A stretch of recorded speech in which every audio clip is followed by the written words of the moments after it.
эфире новости, в студии Анастасия Кобызева. Здравствуйте. Вот главные темы. В Амгинском районе снят режим ЧС из-за лесных пожаров. Бензовоз с топливом опрокинулся в Сунтарском районе. Пассажирский поезд Нижний Бестях-Нерюнгри перейдет на новое расписание.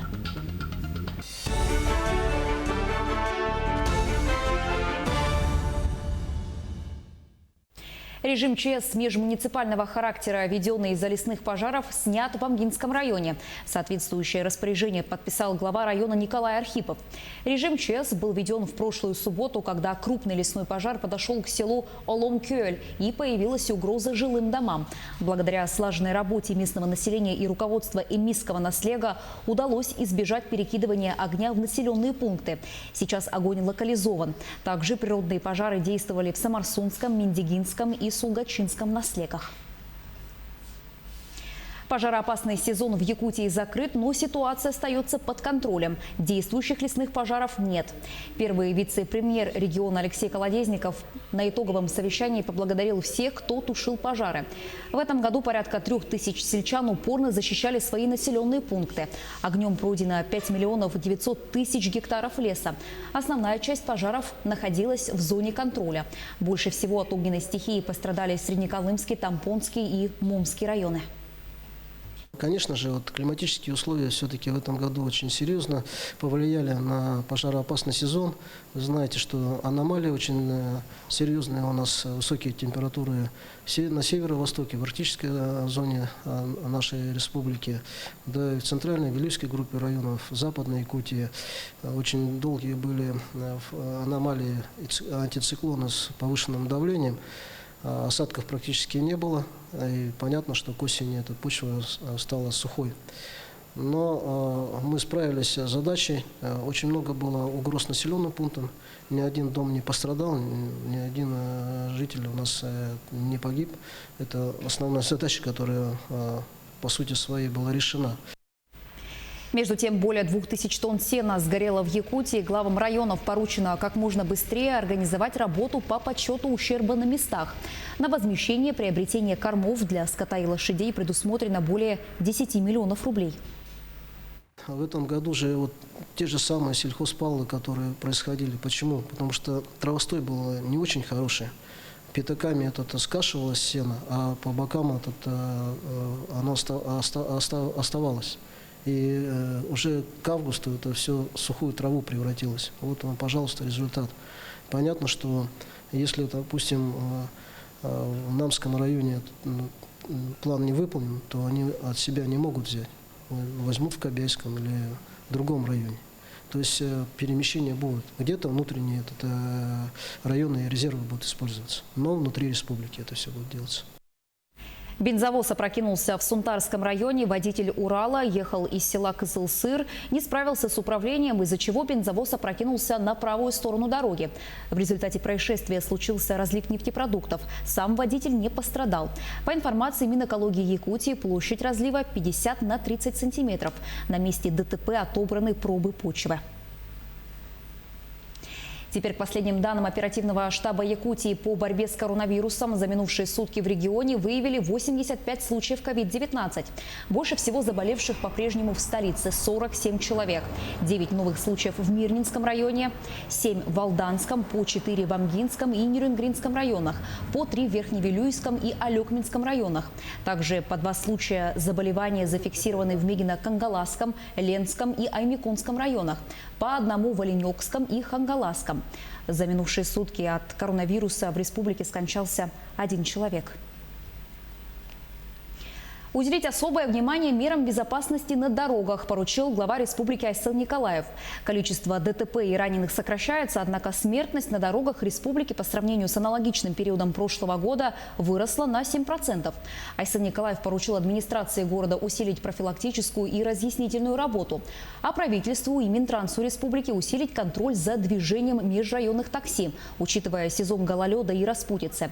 Также глава Якутии отметил необходимость усиления работы по видео и фотофиксации на городских и региональных автодорогах. Расписание поезда компании «Железные дороги Якутии» станет более удобным. С середины декабря пассажирский поезд в Нижней Бестях-Нерюнгри переходит на новое расписание. Подробности у Артура Старостина. Акционерная компания «Железные дороги Якутии» усовершенствует условия трансфера перевозки пассажиров. С 15 сентября пассажирский поезд перешел на ежедневный режим. А с 26 сентября начал курсировать теплоход «Рукавишников» компании «Ленотранс». Прибывших из города Якутска пассажиров на берегу встречает автобус, чтобы они могли без препятствий приезжать на железнодорожную станцию. Но на данный момент существует одно неудобство. Эти люди проснулись сегодня в 4 утра, чтобы успеть к рейсу. Расписание надо совершенствовать. Потому что сейчас, мне кажется, не очень удобно. Рано утром надо убираться с той стороны. Просто чтобы он уходил отсюда попозже. И более организованная доставка была. Переход на новое расписание позволит избежать непредвиденных задержек поезда, отмена трансфера из города Якутска в Нижний Бестях в связи с неблагополучными метеоусловиями, точнее утренним туманом. С 13 декабря прибытие поезда на станцию Нижний Бестях будет в 12:44 дня местного времени, отправление в 19:30 ежедневно. На данный момент транзитов, передвигающихся по железнодорожному пути в связи с пандемией, не так уж много, но их число в скором времени должно увеличиться. У нас было отправление до Нерюнгри, купейный вагон, плацкартный вагон до Нерюнгри и общий вагон до Нерюнгри. Также у нас сегодня был благовещенский состав, плацкартный.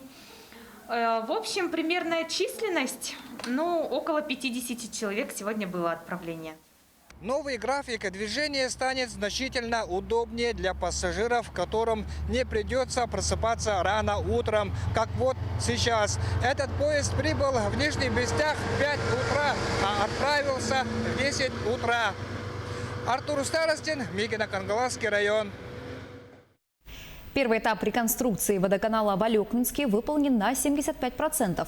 Работы ведут в рамках национального проекта «Экология» и региональной программы «Чистая вода». Что уже сделано, расскажет Максим Копылов. Водоснабжение – один из острых вопросов в Алекминске, который стоял очень давно. Благодаря тому, что реконструкция водоканала вошла в федеральную программу «Чистая вода», алекминчане теперь смогут получать воду согласно санитарным требованиям. По нацпроекту «Экология», по программе «Чистая вода», мы разделили на 3 этапа. Первый этап – это реконструкция самого водозабора, водоканала, здание, очистные сооружения, котельную. А вторым этапом в следующем году, в 2021 году, мы будем менять станцию первого подъема. А третьим этапом – магистральный водопровод в городе Алекминске. Первым этапом в декабре мы закончим. Это, конечно, мы перейдем на полную систему очистки воды, которая уже не производилась давным-давно. На данный момент работы по завершению первого этапа окончены на 75%. Развернуты новые емкости, каждая по 300 кубометров, одна из которых будет для чистой воды. На стадии завершения также установка фильтров и систем очистки воды. Данное оборудование позволит в 2 раза увеличить мощность. Соответственно, мы 2400 планируем подавать в город. И у нас 3 новые емкости, 300 кубов. В случае какой-нибудь нештатной ситуации у нас будет дополнительное время, чтобы устранить неполадки и так далее. Это существенно облегчит нам работу. Наготове также и модульные котельные с новой топливной насосной станцией. Модульная котельная будет подогревать воду потребителям. Вода подогревается, она же выходит почти нулевая температура с реки и будет подогреваться там до 7 градусов и будет подаваться, чтобы при транспортировании не замерзла трубопровода. Все мероприятия, проводимые по реконструкции водоканала города Алекминска, позволят получить требуемую производительность и обеспечить высококачественную очистку питьевой воды для населения. Максим Копылов, Алекминск. Сразу 2 центра «Точка роста» открыли в Тампонском районе. Они базируются в Мегино-Алданской и Хандекской школах. Такие центры обеспечивают доступ к новым формам образования детям, живущим в селах и малых городах. Подробности у Марии Винокуровой. В В Хандекской средней школе состоялось торжественное открытие Центра «Точка роста», благодаря которому значительно улучшилась материально-техническая база школы. Создана более комфортная среда для учащихся и педагогов. За короткий срок были отремонтированы помещения, своевременно доставлено высокотехнологичное оборудование. Сейчас у них есть широкие возможности для исследований, для моделирования, да, для какого-то проектирования, для современного проектирования. И чтобы наши дети этим пользовались, росли, и творчески росли, и интеллектуально росли. В ходе экскурсии гости посетили обновленные кабинеты информатики, ОБЖ, технологии, а также коворкинг-центр. Преподаватели представили авторские видеопроекты на платформе Scratch, продемонстрировали медиазону и места для проектной деятельности. Показали возможности нового оборудования – 3D-принтера, квадрокоптера и тренажеров-манекенов. До открытия Центра «Точки роста» в нашей школе нам приходилось заниматься на устаревшем оборудовании. Это были малопроизводительные компьютеры, слабо устаревшие. Также тренажер «Максим», который чисто физически устарел и стал разрушаться. Благодаря новому оборудованию мы надеемся, что дети научатся новому современному оборудованию на тренажерах, сердечно-легочной реанимации и отрабатывать прием Геймлиха. Хандекская средняя школа, одна из самых многочисленных школ Тампонского района, начинает свою точку роста уже сейчас. Мария Винокурова, Богдан Тиянич, Хандега, Тампонский район.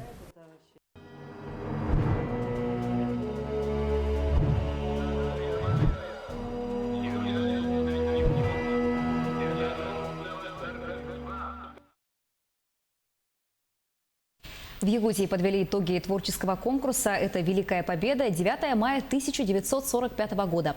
Поступило более 900 заявок, причем самому младшему участнику едва исполнилось 2 года. В конкурсе был представлен широкий выбор творческих направлений от декоративно-прикладного творчества до музыкальных номеров. Конкурс проходил в режиме онлайн на цифровой платформе Zoom. Символично то, что в год 75-летия Победы было 75 победителей.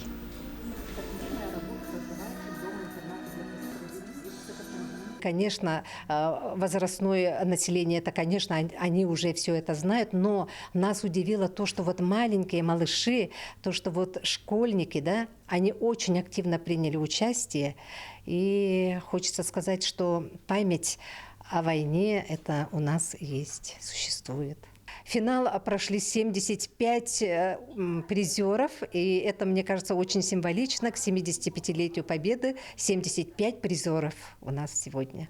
Будем озвучивать в нашем онлайн-награждении. К этой минуте у меня пока вся информация. Еще больше новостей на наших официальных сайтах jak24.ru и nbk-online.ru. Оставайтесь с нами.